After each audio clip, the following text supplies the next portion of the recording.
यो चाहिँ मैले कति धेरै खाइसकेँ अब लास्ट वान एउटा भिडियो बनाउँदा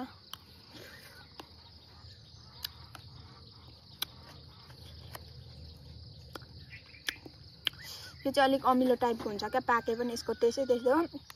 अलिकति मजाले रातै भएर पाक्नु पर्यो र मात्रै गुलियो हुन्छ यो चाहिँ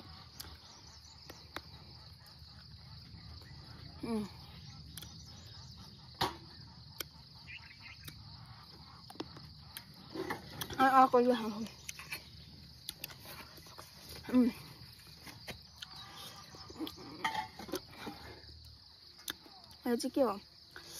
यो चाहिँ आरु बखरा हो मैले उता लानालाई टिपेको खासमा यो चाहिँ अमिलो हुँदैन गाइस यसको विशेषता चाहिँ के हो भने नि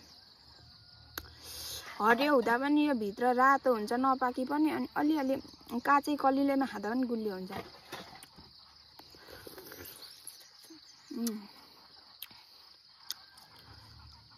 बोक्रा चाहिँ खान्नमा तितो हुन्छ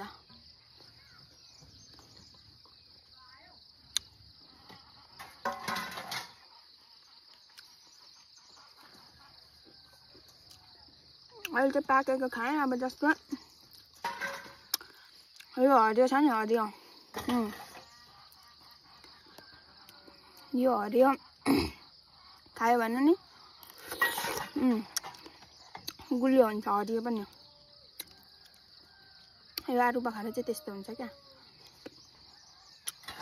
खाने भाइ आउनु होला